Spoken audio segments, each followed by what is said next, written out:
All right? For this method here, I need to erase the board because I'm running out of space. I don't want to go too far on the other side. You have any questions? The notes have all these equations in details, and I yet to hear any reflections from you guys about the notes or any feedback about the notes. So either you are not seeing them or you are so happy with them that you don't have any complaints. You can send me anonymous complaints if you want to. Yes, sir. Sorry, why can't you obtain V plus by just doing a voltage divider over ZS and Z naught? Is it because of reflections at the source, or? Wonderful. Okay. To make a voltage divider here, all right, you think you're getting V plus or getting V of 0? V is 0, but if you assume, if you use Z naught though, isn't that? Well, the input impedance here is not Z naught to start with. Okay. The input impedance is not Z naught. Let's see that. I'm glad you brought this because I forgot to do it. All right? Okay. Well, let's talk about Z of Z at any location. Should have done that. Or maybe I did it right here, okay? But I didn't dwell on it too much. Let's write down Z of Z. That's impedance at any location on the line.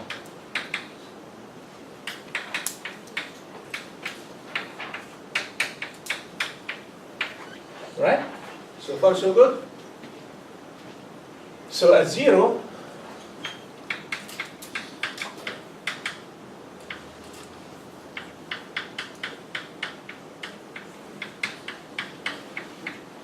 fine? Let's write that in terms of gamma sub L. We're always going to try to do things in terms of gamma sub L because that's a known quantity.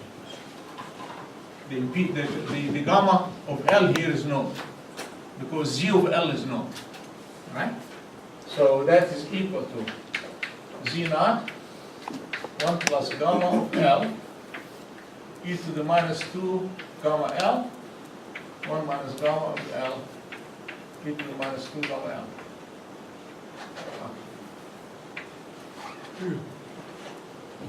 Okay? Fine. Gamma of L, as we saw a minute ago, you can see it right here. Gamma of L, let's rewrite this. See, this equation here has the dual form, and we had it written down here a few minutes ago. Gamma of Z is equal to Z of Z minus Z naught divided by Z of Z plus Z naught. That's the same form. You can just rewrite it either way. So gamma of L is ZL minus Z naught divided by ZL plus Z naught. So that's equal to Z naught 1 plus ZL minus Z naught divided by ZL plus Z naught e to the minus 2 gamma L 1 minus ZL minus Z naught ZL plus Z naught e to the minus 2 gamma L. So if ZL is equal to Z naught, that part is 0, and your input is equal to Z naught. Only when the line is matched. But if ZL is not equal to Z naught, Z of 0 is not 0. So the input impedance here is not really known. And you have to get it through that complicated expression. Well, since we got that far, let's finish this part because that's a very interesting part. We can rewrite this as actually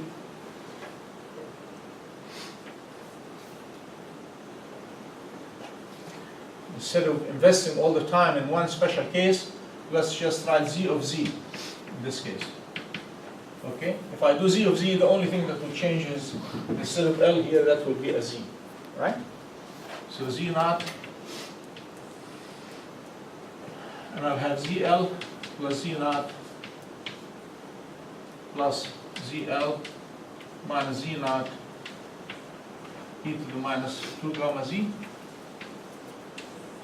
divided by ZL plus Z naught minus ZL minus Z naught e to the minus 2 gamma Z.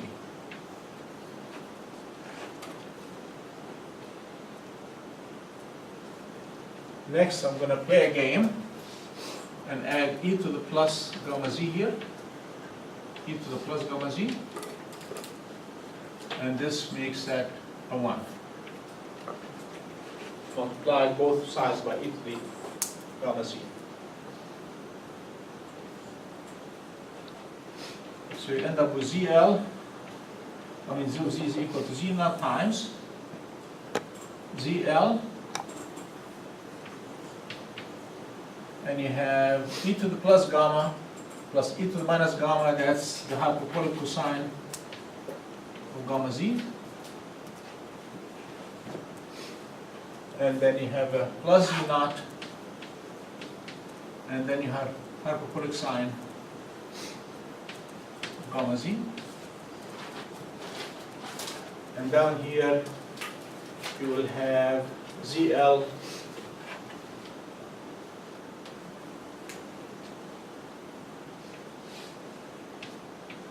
the hyperbolic sine of gamma Z. I believe it's plus the hyperbolic cosine of gamma Z, Z naught.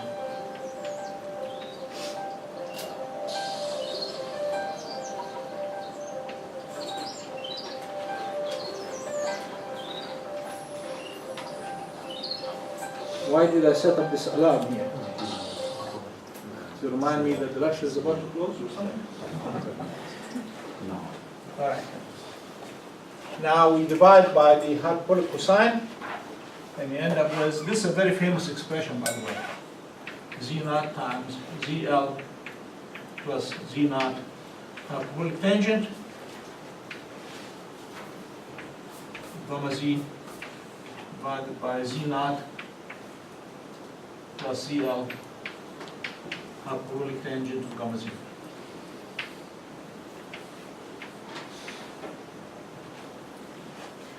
The hyperbolic tangent can be converted into a tangent in the lossless line case. Right? If it's lossless, you end up with J tan instead of hyperbolic tangent. And that's a formula that you must have seen in the past. But anyway, you can see Z of Z now is not equal to Z naught at all, unless your ZL is equal to, only when ZL is equal to Z naught, that these cancel each other. Only when the load is matched to the source that you would get a matched impedance all through. But if not, so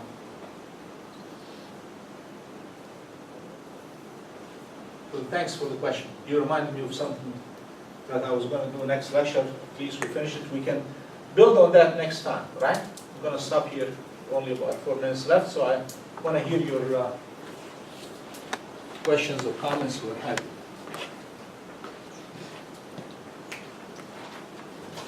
What is the due date again for the homework? A week from today, yeah. So next Friday. And the lab, by the way, is Tuesday evening. And we decided the first lab is going to be like an orientation where you get familiar with the equipment, because most of this equipment, or actually all of them are new to most of you, I should put it that way. We'll send you, we're building a Scholar site for the lab, so we're sending you information fairly soon here about what kind of notebook you need for that. And usually people go buy this Quadrant book, and it's very expensive and very thick, and they finish only about 50 pages out of that, and the rest of the book is wasted. So try to find something a bit more economical. You don't have to spend the money into those fancy things. All right, so we'll see you Monday, and expect information about the lab this weekend.